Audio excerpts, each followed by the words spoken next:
Did Type 38 Arisaka, which came to Battlefield 1 along with Turning Tides DLC, replace Martini Henry and the Vetterli Vitali? It's quite ironic actually, because while all of those three rifles are pretty much designed for the same purpose, and that being playing aggressively, there is tons of differences between them, and playing with each of them feels unique. Starting this comparison off with the Martini Henry, it comes to the game in two variants, and that being the infantry and the sniper one, which was added to the game later as an additional level 10 weapon. It's got a sweet spot between 30 and 80 meters, which seems just perfect for the aggressive playstyle. However, its rate of fire isn't really that great, because it's only got one bullet and you have to reload after every single shot. Because of that, it's quite challenging to actually play with this gun, because yes, you can one-shot kill the opponent, but if you miss, or if you don't get the one-shot kill, you don't get the chance for the follow-up shot. You have to either finish the guy off with the sidearm or try reloading the weapon, which gives the enemy plenty of time to react. When it comes to the muzzle velocity of Martini, it is at 440 meters. I could say it is low if you compare it to the Arisaka, which is at 770 meters, but bullets traveling at 440 meters per second are still very decent if you use the Martini on an intended range. When it comes to the Vetterli Vitali, which came to Battlefield 1 along with the In the Name of Tsar DLC, it comes to the game in two variants, and that being the infantry one and the carbine one. Its muzzle velocity is exactly the same as the ones from Martini Henry, and it still sits at 440 meters per second. However, the rate of fire of this gun is a lot higher because it's got a 4-bullet magazine, and because of that, you don't need to replace your bullet after every single shot.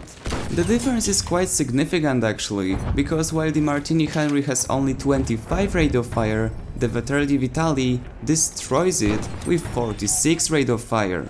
However, when you take a look at its sweet spot, it is significantly different from the one that we saw on Martini. While Martini had a sweet spot between 30 and 80 meters, the Vetterli Vitali has one between 20 and 50. It's definitely easier to pick up the kills from up close, since the sweet spot starts 10 meters earlier, but then again, you lose about 30 meters at range, so if you want to go a little bit further, it might not be the best idea. And talking about the glorious Type 38 Arisaka, which came to Battlefield 1 along with Turning Tides, and it is only in one variant, and that being the infantry one, statistically, the weapon is quite better than the two previous ones that we talked about. It's got a rate of fire of 57, which, if you compare it to the 46 of Vetterli and then 25 of Martini, clearly makes the rifle superior if you compare the reload times. As for the magazine size of the weapon, again, it is the best one out of those three. While Martini had only one bullet, then Vetterli had 4, we had the Arisaka with 5 bullets in one magazine. And while I'm fully aware that the difference of one bullet in magazine isn't really that much, considering that those are single fire rifles and you have to reload after every single shot, it still gives you a slight advantage and you always got this one more shot. And talking about advantages, if you take a look at its muzzle velocity, you actually are at a big advantage if you compare it to the previous rifles. While both Martini and Vetterli had only 440 meters per second, the Arisaka simply crushes them with 770 meters. And while earlier I said that 440 meters per second is decent if you use it in the intended range of the weapon, still, having 770 meters per second makes taking out targets on all distances a lot easier. So then, what is the disadvantage of Arisaka? There's got to be something.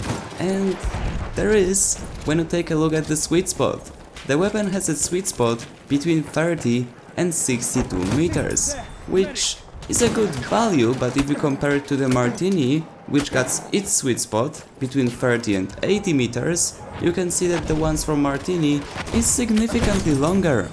So now comes the final question. Is the Arisaka really the best one out of all three rifles? And I personally think that yes, it is. Because although I simply love the feeling of shooting with Martini, which is more than amazing, especially when you shoot out bullet and it literally sounds like a mini explosion in a cannon, the Arisaka is simply a lot more effective and it's a lot easier to play with this weapon. I know all of the Martini fans are gonna hate me after this video, but I really do think that Arisaka is just better. Of course it doesn't automatically make the Martini useless, but for me it's just an upgrade. And to be honest, pretty much the exact same thing goes for the Vetterli. It is not automatically useless, but still, in my not so humble opinion, the Arisaka is just better. Anyway guys, that would be it for this video. Before you click off, let me know down in the comments which one of those 3 rifles do you like the most, and as always, if you enjoyed, remember to leave a like, subscribe, and I see you on the battlefield.